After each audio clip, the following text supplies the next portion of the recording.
नमु ताहि जाते भये अरिहंतादि महान।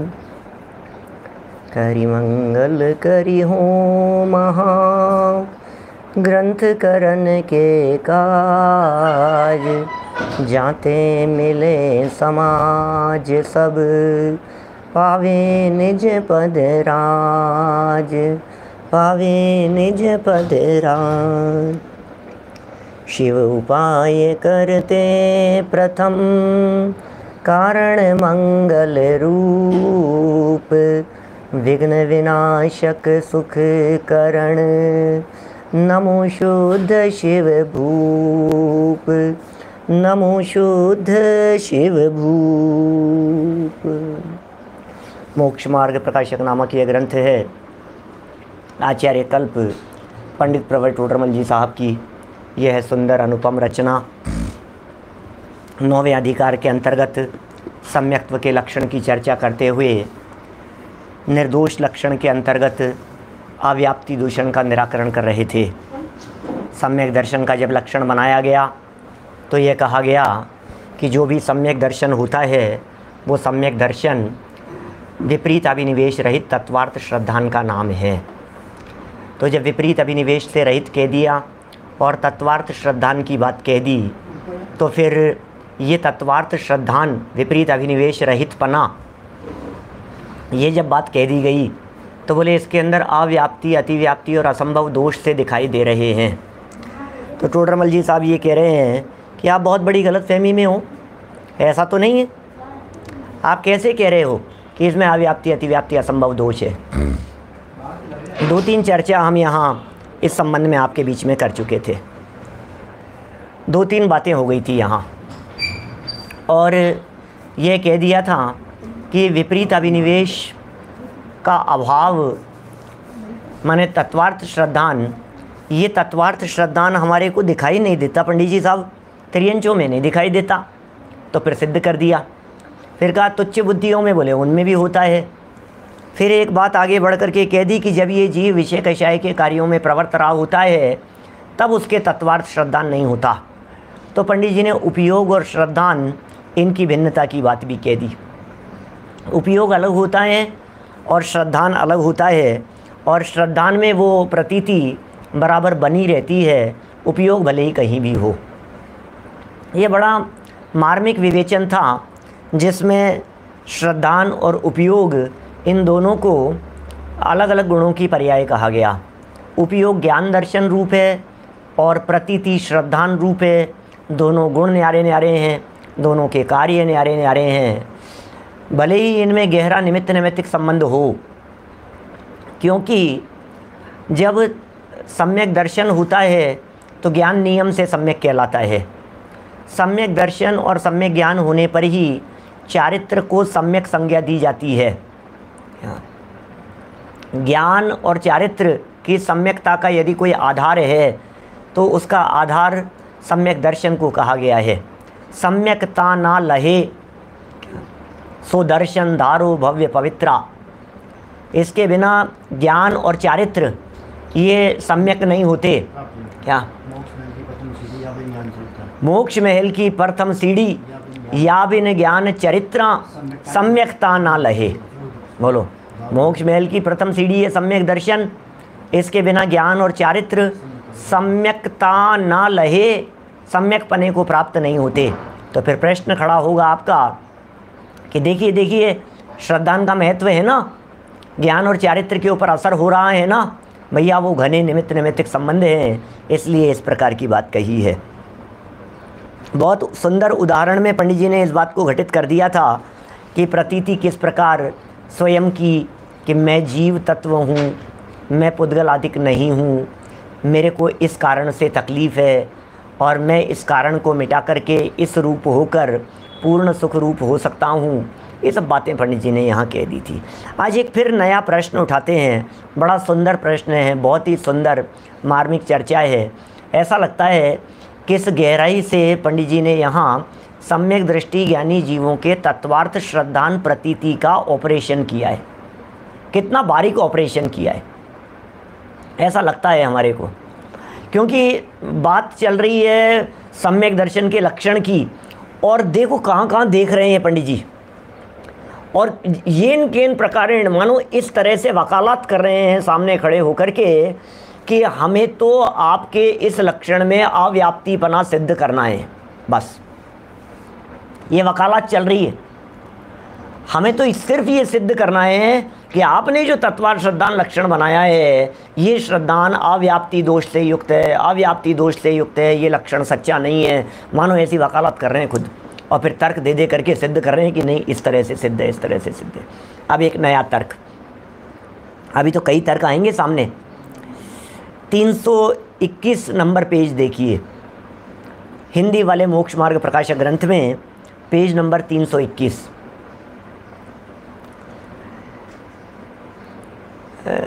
गुजराती वाली पुस्तकों में 333 नंबर पेज है, कुछ में 326-27 पेज होगा।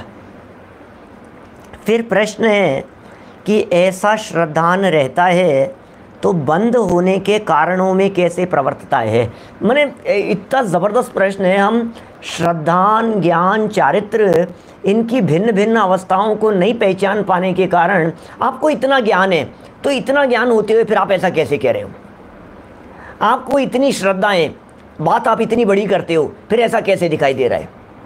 जब आप ये बात कहते हो कि एक द्रव्य दूसरे द्रव्य का कर्ता धर्ता नहीं है, जब आप प्रवचन सुनते समय, जब आप प्रवचन करते समय इतनी बड़ी बड़ी बातें करते हो, आत्मा तो अजर अमर है, आत्मा तो मरता ही नहीं है, हमें डर नहीं होना चाहिए, तो फिर आप ये कोरोना से डर क्यों रहे हो?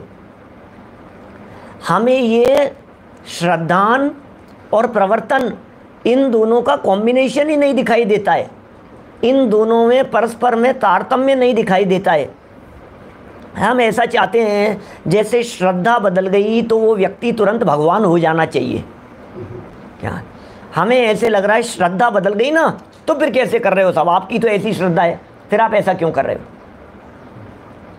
जब आपकी श्रद्धा सही है तो फिर आप भोगों में क्यों प्रवर्त रहे हो? जब आपकी श्रद्धा में ये है कि पैसे में सुख नहीं है, तो फिर बिजनेस क्यों कर रहे हो?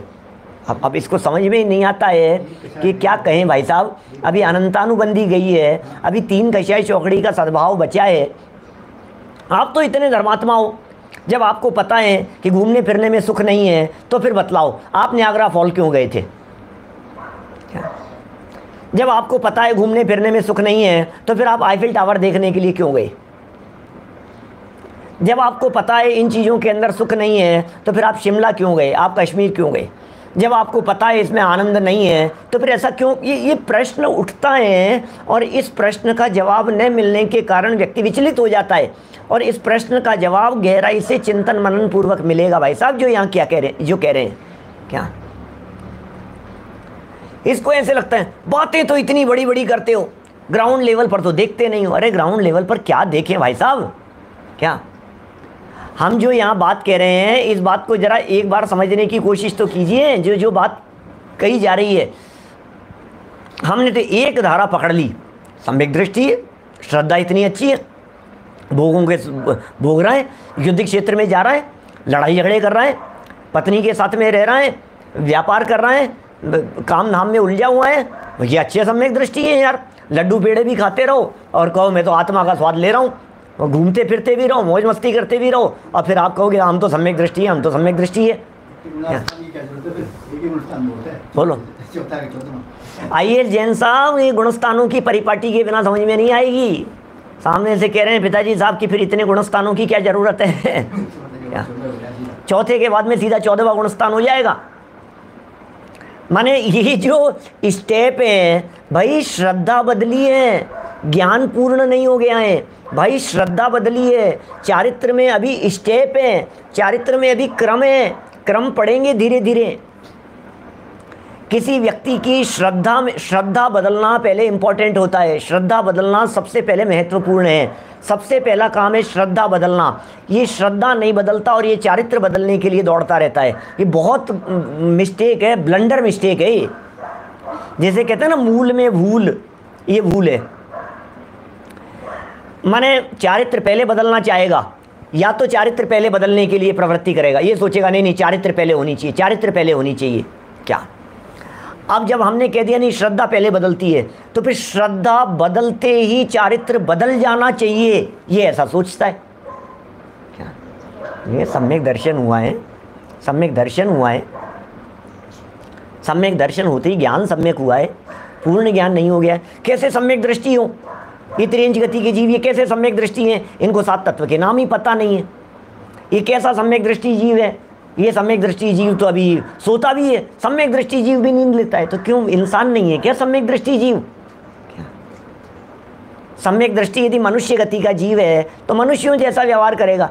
अच्छा, हमारे मनीष जी है ना मेरठ वाले, वो कहते हैं यदि सम्यक दृष्टि हो गया कुत्ता तो क्या भौंकना बंद कर देगा क्या? नहीं, कुत्ते को सम्यक दर्शन हो गया तो अब क्या वो भौंकेगा नहीं? क्यों नहीं? क्या सम्यक दृष्टि कुत्ता कैसे भौंकेगा? क्या क्या बात कर रहे हो यार, कैसी बात करते हो? माने एक बार गंभीरता से विचार करना, भाई साहब बदला क्या है और बदलाव कहाँ देखना चाहते हो क्या? ये बहुत स्थिति होती है। अभी मैं यदि घर गृहस्थी की बात करूं, आपके परिवारों की, फैमिली की बात करूं, तो आप 4 साल के बच्चे से ये उम्मीद करते हो कि वो 40 साल के व्यक्ति जैसा हो जाए।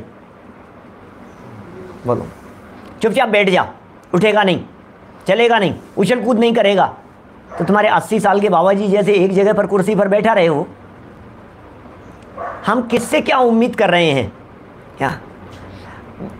कम उम्र वाला क्या ज़्यादा उम्र वालों जैसे सोचता है, ज़्यादा उम्र वाला कम उम्र वाले को अपने हिसाब से जैसे बदलना चाहता है।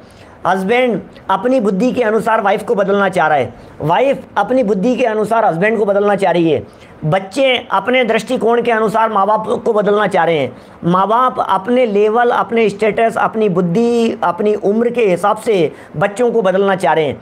अरे भैया क्या कर रहे हो आप?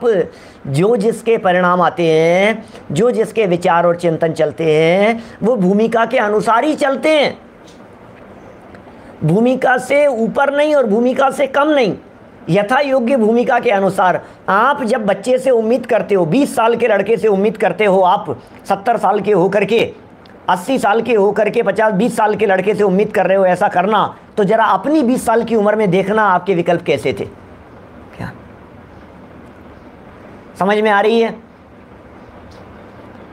ये हम सम्यक दृष्टि जीव, अब क्या हो रहा है? सम्यक दृष्टि जीव शास्त्रों में पढ़ लिया, अब शास्त्रों में ऐसे होते हैं सम्यक दृष्टि, ऐसे होते हैं सम्यक दृष्टि, तो बिल्कुल बिल्कुल ऐसा जैसे कोई मापदंड के ऊपर ऐसा खरा उतरना चाहिए भाई साहब। नहीं, सम्यक दृष्टि ऐसा कैसे कर लेगा? नहीं, सम्यक दृष्टि डोसे कैसे खा लेगा? नहीं, सम्यक दृष्टि कैसे कर सकता है? नहीं, सम्यक दृष्टि ऐसा कैसे बोल, अरे तू क्या क्या कर रहा है यार? सम्यक दृष्टि मनुष्य गति का जीव है। सम्यक दृष्टि को मतलब उसको उसके लेवल के अनुसार मानो उसको, तब तो ठीक है। हमने ऐसा समझ लिया मुनिराज, अरे नहीं भाई साहब ये कैसे हो सकता है, ये कैसे हो सकता है? हाँ, भूमिका से कम ज़्यादा तो नहीं होगा, लेकिन भूमिका का भी तो दायरा बहुत बड़ा है।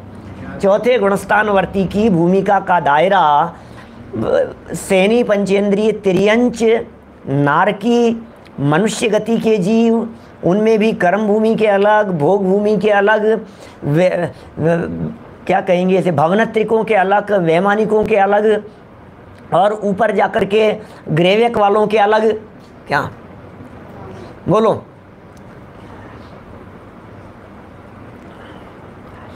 ये 4 साल के तीर्थंकर के जीव के बारे में कुछ बतलाओ।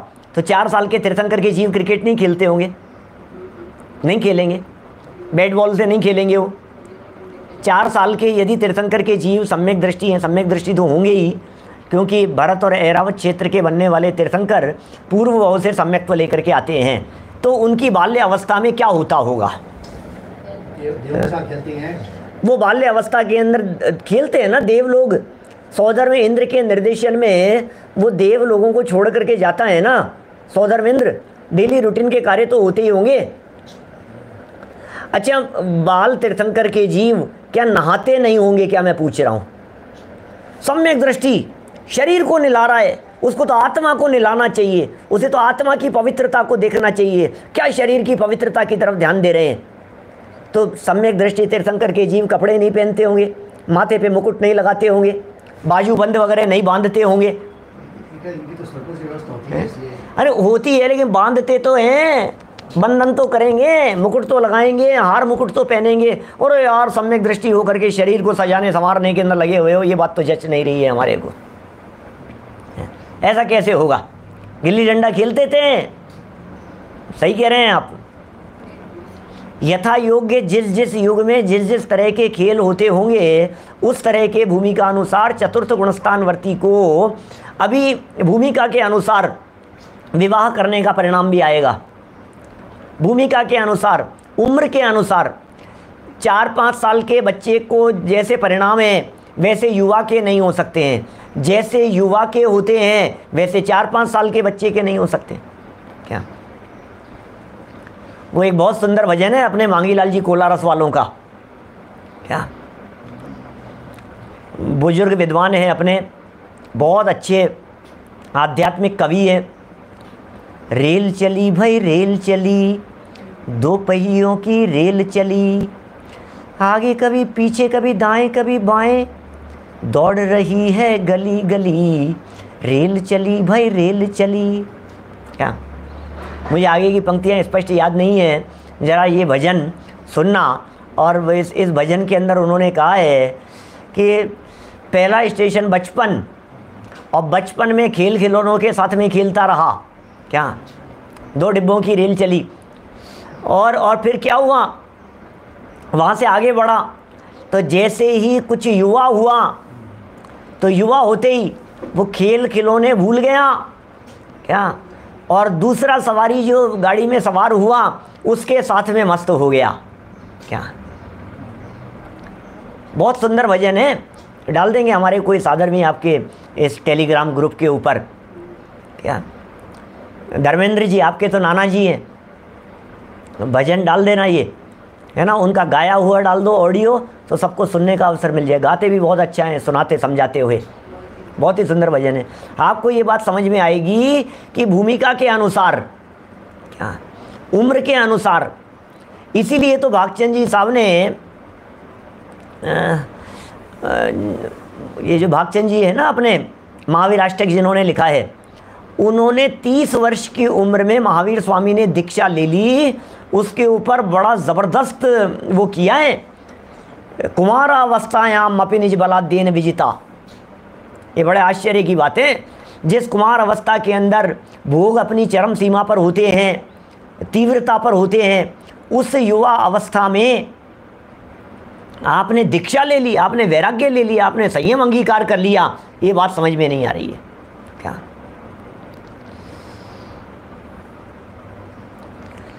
देखिए, प्रश्न समझ में आना चाहिए। प्रश्न क्या है यहाँ?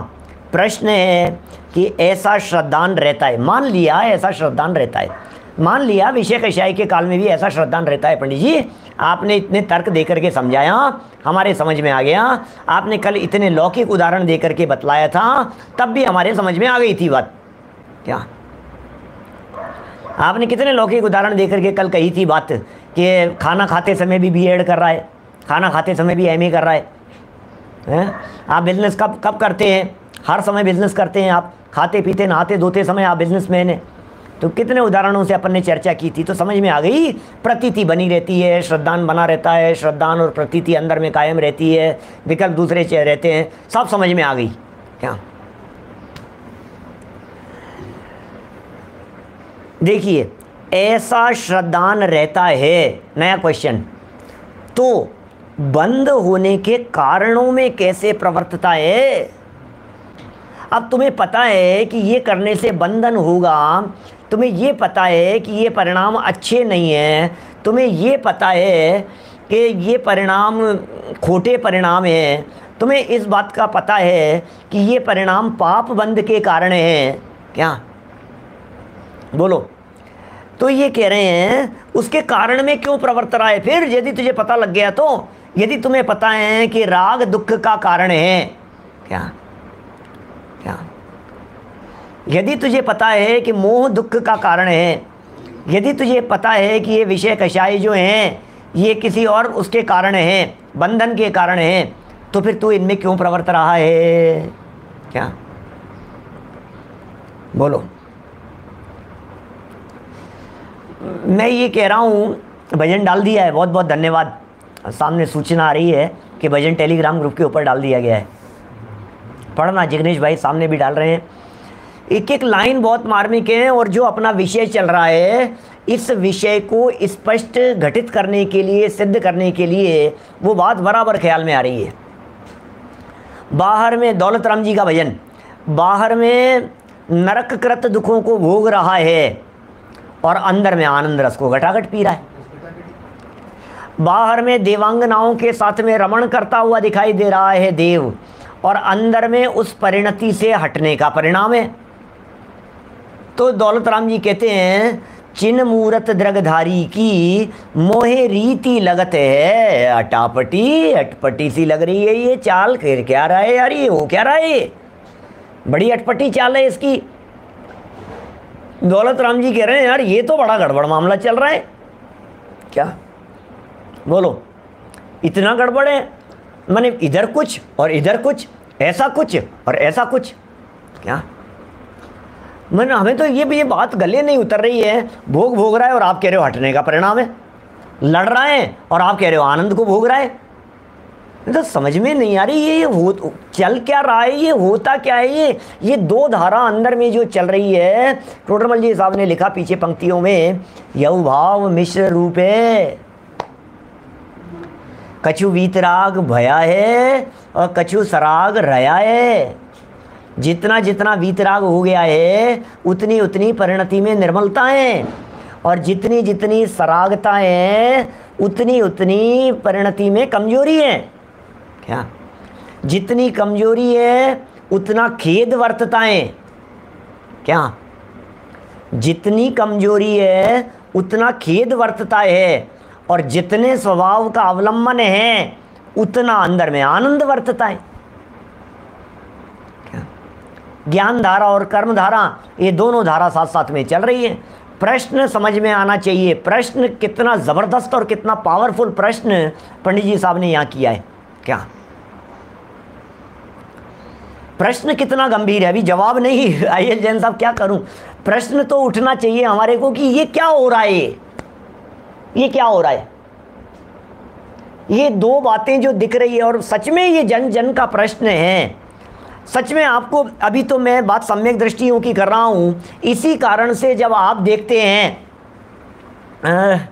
किसे ज्ञानियों को देखते हैं, जब आप विद्वानों को देखते हैं, जब आप समझ लीजिए सुमत प्रकाश जी को देखते हैं, दादा को देखते हैं, और पंडित जी को देखते हैं, बुजुर्ग विद्वानों को देखते हैं, और छोड़िए आप राजमल जी पवैया को देखते थे। क्या पवैया साहब को, आपको ऐसा लगता था यार इतना लिख रहे हैं तो फिर ऐसा होना चाहिए। क्या कुछ विद्वान ये कह रहे हैं कि चाय नहीं पीना चाहिए, चाय पीते हो आप, नशा कारक भक्ष है। और युगल जी बाबू जी ये कहते थे कि चाय पी करके भी यदि प्रवचन में उपयोग लगता हो तो सौदा घाटे का नहीं है। क्या बोलो, क्या कह रहे हैं, यदि चाय पी करके भी, क्या यदि आपका प्रवचन में मन लग रहा है तो सौदा कोई घाटे का थोड़ी ना है। क्या सुरेंद्र जी भाई साहब बोलो, कैसी कैसी बातें निकलती है, क्या फ़र्क पड़ गया है। अच्छा आप ये करते हो, अच्छा ये ऐसा करते हैं, अच्छा इतने समझदार हैं, अच्छा इतने बड़े विद्वान हैं, तो फिर इनको तो दीक्षा ले लेनी चाहिए, फिर ये मुनि क्यों नहीं बन जाते हैं, फिर ये कपड़े क्यों नहीं उतार देते हैं, इतना ज्ञान यदि उनको हो गया है तो। मतलब सारी बातें भैया क्या कहें, प्रश्न तो समझ में आ रहा है कि हाँ साहब ये प्रश्न तो बहुत ज़बरदस्त है, ये प्रश्न तो रोज़ उठता है, ये प्रश्न तो समाज में हमारे साथी लोग अनेक बार हमसे पूछते रहते हैं। क्या बोलो, ये कह रहे हैं जवाब सुनो जरा, जैसे वही मनुष्य, जवाब की तरफ बढ़ते हैं भैया, जैसे वही मनुष्य किसी कारण के वश रोग बढ़ने के कारणों में भी प्रवर्तता है। क्या करें, हो जाता है कभी ऐसा, रोग बढ़ने के कारणों के अंदर भी प्रवर्तता है कभी। ये तुम्हें पता है कि यार बीमारी, लेकिन मैं क्या करूं, मैं क्या करूं भाई साहब, करना पड़ रहा है मुझे। अनेक बार ऐसा नहीं होता है, मन मार करके भी आपको काम करना पड़ता है। अनेक बार ऐसा नहीं होता है कि आपके मन में नहीं होती है, उसके बावजूद भी आपका करने का भाव बन जाता है। क्या करूं यार, करना पड़ रहा है यार, इतना दबाव था, ऊपर से करना पड़ता है। अनेक बार गवर्नमेंट अधिकारियों के ऊपर ये बातें बहुत लागू होती है, ऊपर से मिनिस्टरों का प्रेशर है, क्या करें साहब, करना पड़ रहा है साहब, क्या करें। अपने शायद प्रकाश जी सेठी जी थे मुख्यमंत्री, उन्हीं की घटना है शायद, मैं कंफर्म नहीं हूँ, लेकिन जब मच्छर मारने का प्रसंग आया तो उन्होंने त्याग पत्र देने की बात कही कि मैं नहीं कर सकता, मैं ऐसा आदेश नहीं दे सकता, मुझे अब क्या करूं मैं, ऊपर से प्रेशर आता है, इधर से दबाव आता है, बिजनेसमैन लोगों के ऊपर दबाव आते हैं, काम करने के लिए दबाव आते हैं, मजबूरी में करना पड़ता है, नहीं चाहते हुए भी करना पड़ता है। अंतरंग महत्वपूर्ण है क्या। सीता, दादा ने पश्चाताप काव्य के अंदर लिखा, सीता के बारे में लिखा, मैं 6 महीने रावण के यहाँ रही तो उसमें मेरा कुछ दोष न था क्या। जंगल में मेरी रक्षा का उत्तरदायित्व तुम्हारा था, यदि रावण मुझे हरण करके ले गया तो इसमें मेरा क्या कसूर था। मैं 6 महीने रावण के यहाँ रही पर मन तो मेरा उसके पास न था। ऐसे बहुत सुंदर शब्दों के प्रयोग किए। मैं क्या करूं, वो मेरा हरण करके ले गया। विदिशा के महापौर की घटना है क्या, बड़े दादा सुनाते थे, ऐसा ही है कुछ। माने कितना सुंदर चित्रण, किसी का हरण हो। देखो दादा ने वहाँ पश्चाताप खंड काव्य में बहुत सुंदर चित्रण किया है। कोई महिला अपनी मर्जी से किसी के यहाँ रह करके आई है या उसका अपहरण हुआ है, क्या इन दोनों बातों को एक जैसे तोला जा सकता है? क्या इन दोनों को एक जैसे देखा जा सकता है? नहीं देखा जा सकता है भाई साहब। आप कैसे दोनों बातों को एक जैसा देख सकते हो आप कि नहीं नहीं साहब ये तो, अरे भाई दादा ने फिर वही बात कही कि धोबी और धोबीन के उदाहरण को सीता जी के ऊपर तब लागू किया जा सकता है क्या, या तब तक लागू नहीं किया जा सकता है जब तक इस बात का निर्णय नहीं हो कि वो धोबन अपने मर्जी से गई थी या उसका अपहरण हुआ था। दोनों अलग अलग तरह की स्थिति है। ऐसे ही सम्यक दृष्टि ज्ञानी जीव जो कर रहा है उसके करने में उसके अंतरंग में क्या चल रहा है, ये टोडरमल जी साहब कह रहे हैं। जैसे वही मनुष्य किसी कारण के वश, कौन से मनुष्य की बात कर रहे हैं? जिस मनुष्य को पंडित जी साहब ने पीछे खड़ा किया था क्या जो मैंने अभी बात कही ना, नगर ये डालने की, मच्छर मारने के लिए, विदिशा के नगर पालिका अध्यक्ष थे वकील साहब, उनकी बात है, सामने से लिख रहे हैं क्या क्या। हाँ देखिए, खैर जो भी है बात अच्छा है, सामने से सब रहते हैं ना तो हर व्यक्ति का ज्ञान क्षेम सब अलग अलग होता है, सामने से जवाब आ जाती है। देखो बहुत सुंदर रचना है। यदि किसी ने दादा के पश्चाताप नामक काव्य को नहीं सुना हो तो अवश्य सुनना। हमने व्यक्तिगत रूप से शताधिक बार सुना है, बहुत बुद्धिपूर्वक 100 से ज़्यादा शब्द का प्रयोग कर रहा हूँ, 100 से ज़्यादा बार सुना है, 100 से ज़्यादा बार। इतना मार्मिक है, इतना मार्मिक है, जब मन होता है क्या हम लगा लेते हैं। और अनेक बार ऐसा होता है, यहाँ से ससुराल जाते समय, किशनगढ़ जाते समय हाईवे पर गाड़ी में वही लगाते हैं और पूरे रास्ते चलता रहता है और जब तक पहुँचते हैं तब तक वो पूरा हो जाता है क्या। इतनी सुंदर रचना है, आपको मज़ा आएगा। आयोजन रखिए, हमने भी आयोजन रखा था एक बार हमारे मंदिर में। पहले तो इस तरह के आयोजन पश्चाताप के लिए स्पेशल आयोजन दादा को बुला करके रखे जा रहे थे, मतलब लगभग 15 साल पुरानी बात कह रहा हूँ क्या। देखिए क्या कह रहे हैं, जैसे वही मनुष्य किसी कारण के वश रोग बढ़ने के कारणों में भी प्रवर्तता है। भैया जब आपको ये पता है तो फिर आप ये कारणों में क्यों प्रवर्त रहे हो? डॉक्टर भी कई बार ऐसी दवाई देते हैं, पता है आपको, कई बार ऐसी दवाई देते हैं और दवाई दे करके ये कहते हैं कि देखो आप इस दवाई को ले रहे हो ना, तो एक बात सुनो हमारी, इस दवाई को लेने पर आपके बीमारी बढ़ेगी, और बीमारी बढ़ेगी तो डरना मत। क्या एक बार खुराक लेते ही ऐसा होता है तो साहब आप बढ़ेगी तो फिर ये दवाई दे ही क्यों रहे हो? अरे भाई एक बार बढ़ती है, फिर उसके बाद में फिर वो इम्यूनिटी डेवलप होगी, फिर वो सब बात समझ में आ जाएगी। क्या क्या समझ में आ रही है बात? कि ये जो बात कह रहे हैं इस बात को समझना जरा, क्या कह रहे हैं। ये वही मनुष्य रोग के वश, जैसे अभी कोरोना की वैक्सीन की चल रही है ना, दुनिया भर में वैक्सीन लगी। अब वैक्सीन लगते ही क्या होगा? बोले बुखार आता है। अच्छा, तो बुखार आता है तो डरना नहीं, डरना नहीं। क्या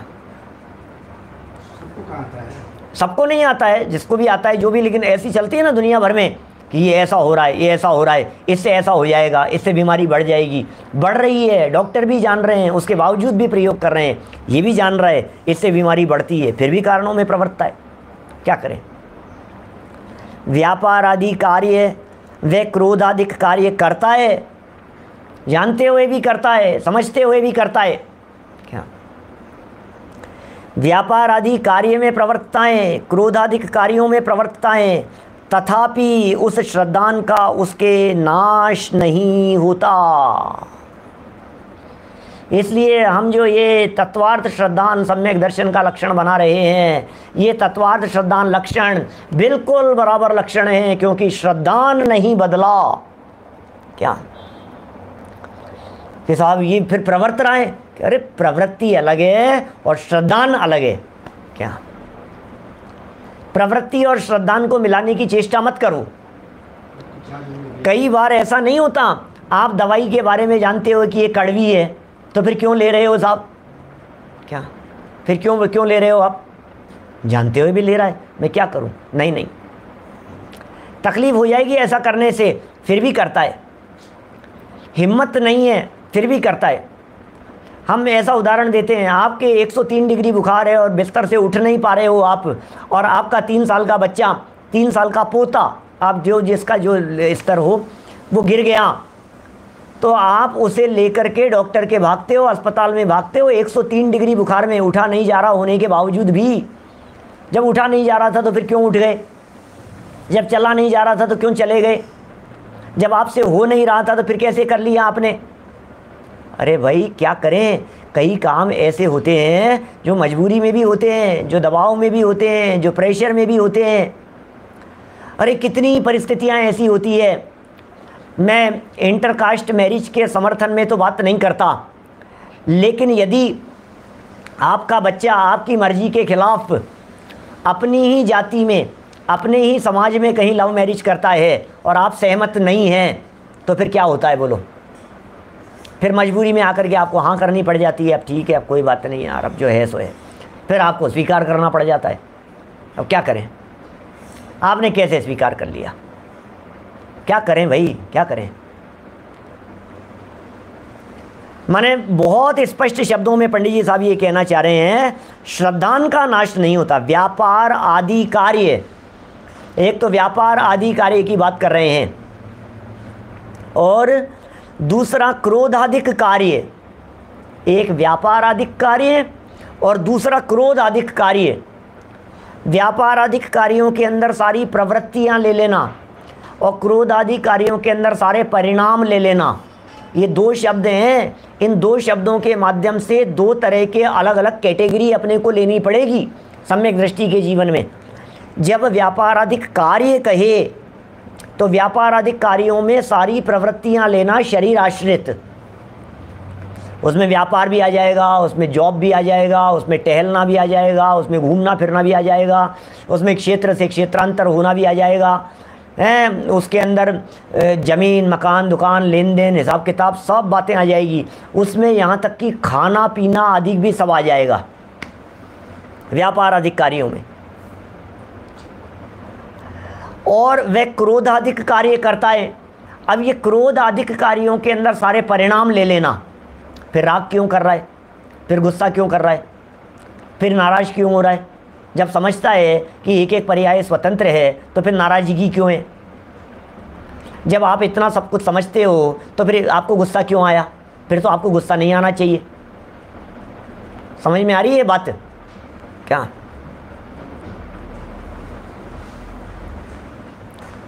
सोचना जरा क्या कह रहे हैं। व्यापार आदिक कार्य व क्रोधादिक कार्य करता है, तथापि उस श्रद्धान का उसके नाश नहीं होता। उसी प्रकार वही आत्मा कर्म उदय निमित्त के वश, ये प्रॉब्लम है, क्या करें, सम्यक दृष्टि ज्ञान चारित्र मोहिनी का तीव्र उदय है। भैया क्या देखिए, एक तरफ तो हम ये कह रहे हैं कि सम्यक दृष्टि ज्ञानी जीव ज्ञान और श्रद्धान निर्मल हो गया है, और दूसरी तरफ ये कह रहे हैं कि उसके कर्म उदय का अत्यंत तीव्र निमित्त है। एक तरफ तो हम ये कहते हैं कि दो द्रव्य न्यारे न्यारे हैं, कर्म और चेतन दोनों भिन्न भिन्न हैं। दूसरी तरफ पंडित जी ये कह रहे हैं इन कर्मों के साथ में आत्मा का गहरा घना निमित्त नैमित्तिक संबंध है। क्या संजय जी भाई साहब क्या कह रहे हैं? देखो, बहुत गहरा घना संबंध है कर्म के साथ में। अच्छा, सम्यक दृष्टि ज्ञानी जीव वो नरक में जाता है या नहीं? पूर्व में आयु बंध गई हो, बाद में सम्यक दर्शन हुआ हो तो नरक में भी चला जाता है। नहीं नहीं, फिर उसको तो नहीं जाना चाहिए, नहीं जाना चाहिए। तो क्या करें? उदय की पराधीनता है, होता है ऐसा। अब क्षायिक सम्यक दृष्टि भरत चक्रवर्ती जैसे हैं, ये टोडरमल जी साहब ने लिखा, इसका विशेष निर्णय आगे करेंगे, कर नहीं पाए टोडरमल जी साहब। हम उस निर्णय करने की कोशिश कर रहे हैं, ज्ञानियों के जीवन में ये क्या बात होती है, ये दुस्साहस कर रहे हैं अपन, हम यहाँ सामने बैठ कर के। माने टोडरमल जी का चिंतन, टोडरमल जी क्या सोचते होंगे और टोडरमल जी के हृदय में क्या बातें चल रही थी, ये सब बातों को लेकर के जो कुछ भी चल रहा था वो पंडित जी साहब के स्वयं के साथ में चला गया, वो खुद के साथ में चला गया।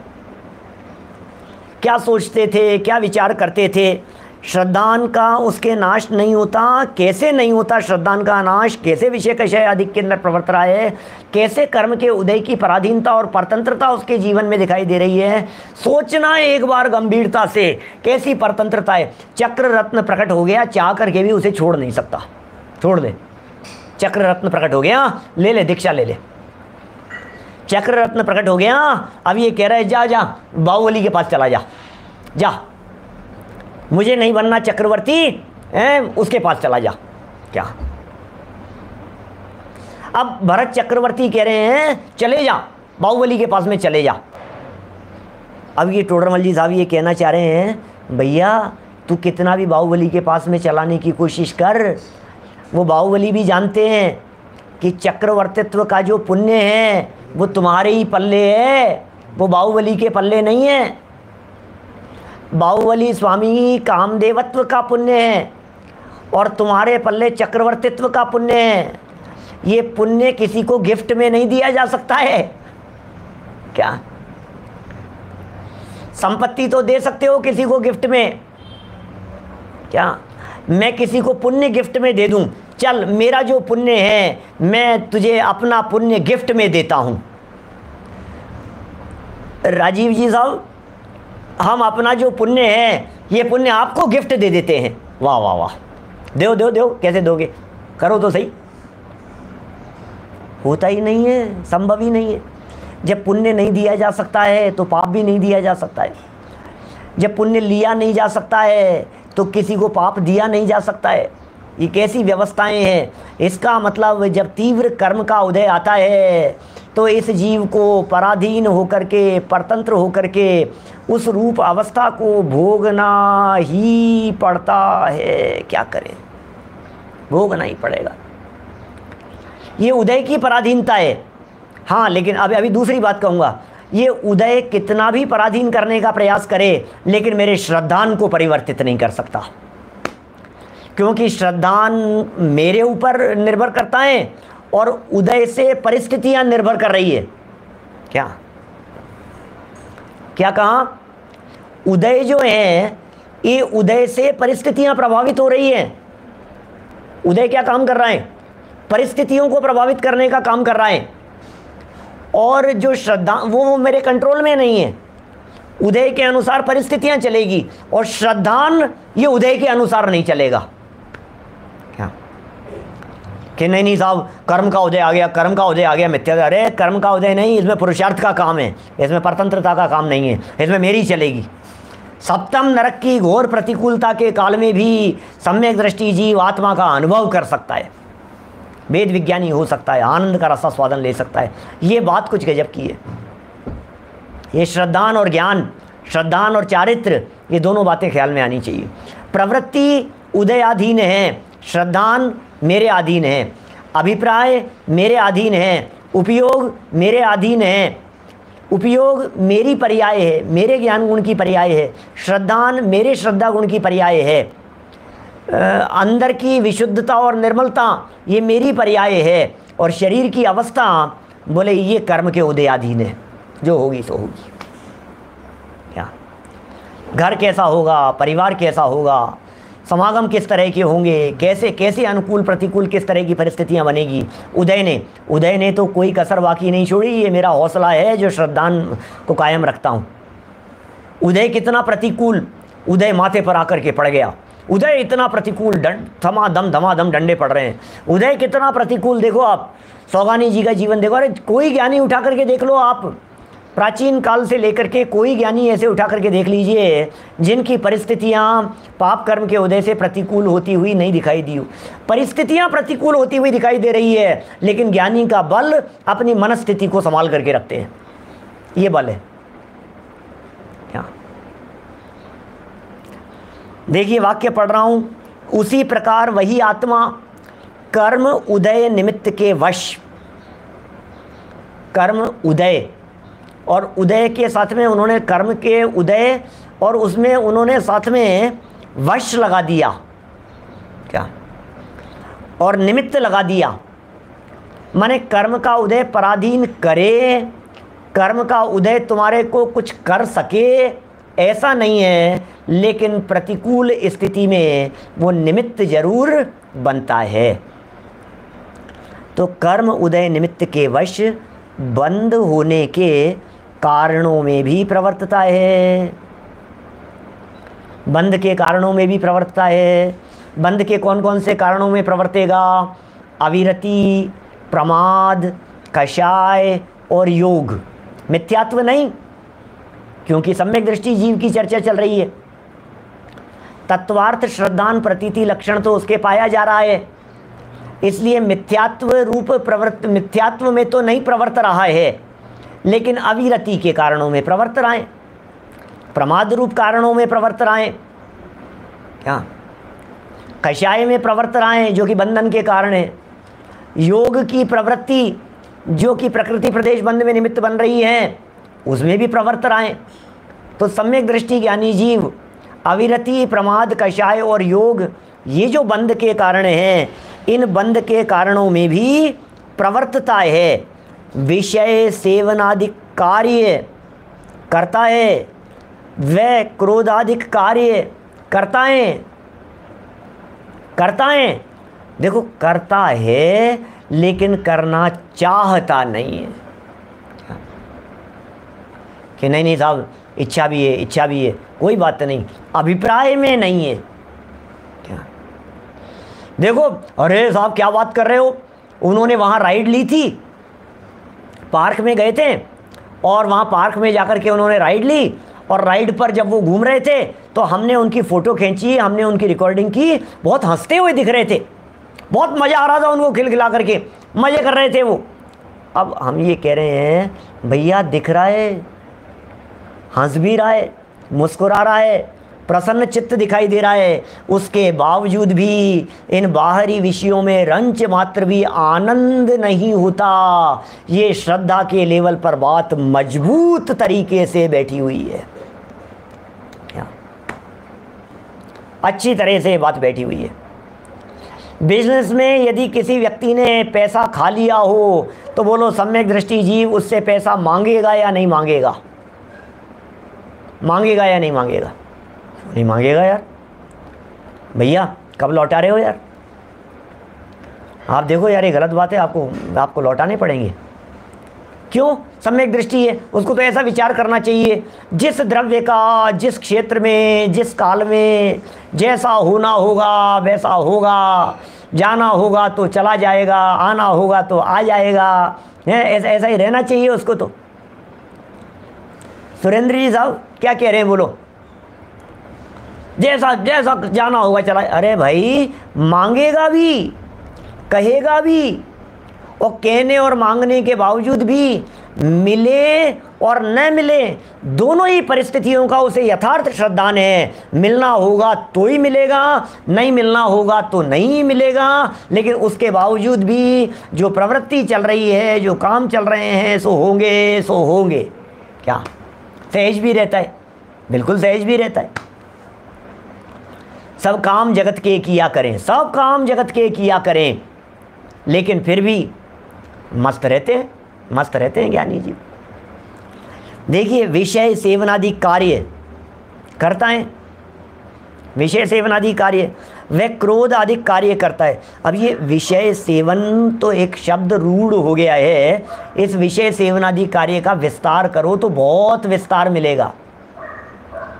क्या क्रोध आदि कार्य रूढ़ हो गया है, लेकिन क्रोध आदि कार्यों के अंदर क्रोध, मान, माया, लोभ, हास्य, रति, अरति, शोक, भय, जुगुप्सा, स्त्रीवेद, पुरुषवेद, नपुंसकवेद, राग, द्वेष, सब तरह के परिणाम, हंसना, रोना, शोक करना, भयाक्रांत होना, डर जाना, घबरा जाना, घबराहट होना, सब बातें उसके, ये कह रहे हैं ये कार्य करता है सम्यक दृष्टि ज्ञानी जी।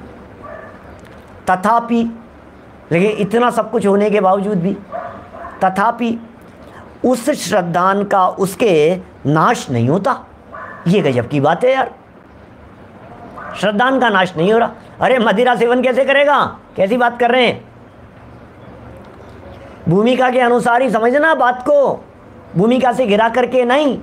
विषय सेवन कर रहा है, क्रोधादि रूप प्रवर्तन कर रहा है, इसका अर्थ ये थोड़ी ना कि नॉनवेज सेवन करने लग गया है, इसका अर्थ ये थोड़ी ना कि रात्रि भोजन करने लग गया है, इसका अर्थ ये थोड़ी ना कि जमीगंध खाने लग गया है, इसका अर्थ ये थोड़ी ना है कि उसका स्वयं विवेक भक्ष्य अभक्ष्य बुद्धि नहीं बची है, इसका अर्थ ये थोड़ी ना कि सप्त व्यसन का सेवन करने लग गया है। रंच मात्र भी नहीं होगी ये सारी चीज़ें। फर्स्ट स्टेप पर झटके से तोड़ देने योग्य। क्या बात कर रहे हो आप? ऐसा कैसे सोच सकते हैं कि शराब पीते पीते सम्यक दर्शन कायम रहेगा? संभव नहीं है ये बात, बिल्कुल संभव नहीं है। विद इन अ लिमिट, बस इतना ही है भरत भाई, लिमिट के अंदर रह करके ही काम होता है। जितने भोजन कर रहा है तो लिमिट में है, विषय भोग पत्नी पुत्र परिवार के साथ में रह रहा है तो लिमिट में है, लिमिट में ही होंगे जितने भी कार्य होंगे। ये कह रहे हैं तथापि उसके उस श्रद्धान का उसके नाश नहीं होता। श्रद्धान कैसे बना रहता है, श्रद्धान का कैसे नाश नहीं होता है, और प्रवृत्तियाँ किस प्रकार से चलती रहती है, इसका विशेष निर्णय पंडित जी साहब कहते हैं आगे करेंगे। इसका निर्णय आगे करेंगे कि ये कैसे चलता रहता है, ये कैसे नाश नहीं होता है। लेकिन इतनी बात तो निर्णय क्या आगे करेंगे पंडित जी साहब, जो कुछ भी उनके साथ में चली गई हो इतना तो लिख करके ही चले गए। श्रद्धान का उसके नाश नहीं होता, फिर भी ये बात तो आई गई ना। आगे तो तर्क युक्ति न्याय से सिद्ध कर रहे होते, कोई बात नहीं। आगे पंडित जी साहब तर्क युक्ति न्याय से सिद्ध करने वाले थे, कोई बात नहीं, हम छोड़ दो उस बात को। लेकिन ये निष्कर्ष वाक्य तो लिख करके चले गए। विषयों और कषायों व्यापार आदि में लगे रहने के बावजूद भी सम्यक दृष्टि ज्ञानी जीव की प्रतीति का नाश नहीं होता। ये सिद्धांत और ब्रह्म वाक्य तो पंडित जी ने लिख ही दिया, हमारे लिए तो यही पर्याप्त है। क्या बहुत महत्वपूर्ण बात। इस प्रकार सप्त तत्व का विचार न होने पर भी श्रद्धान का सद्भाव पाया जाता है, इसलिए वहाँ अव्याप्तिपना नहीं है। माने विचार नहीं है, तत्व विचार नहीं है, लेकिन तत्व श्रद्धान का सद्भाव पाया जाता है। तत्व विचार नहीं है, लेकिन तत्व श्रद्धान बराबर उसके अंदर में पाया जाता है। इसलिए ये तत्वार्थ श्रद्धान सम्यक्त्व का लक्षण, इसमें अव्याप्ति दोष नहीं है। इसी प्रकरण को और आगे बढ़ाया है, जिसमें उन्होंने फिर प्रश्न उठाया है कि साहब ऐसा ऐसा होता है तब तो अव्याप्ति लगेगा। इसकी चर्चा कल यथा समय करेंगे, अभी की बात को यहीं पर। निज निधि निज में बताई, यह अनंत उपकार है। उसके लिए जिन वाणी माँ को वंदना शतवार है, वंदना शतवार है।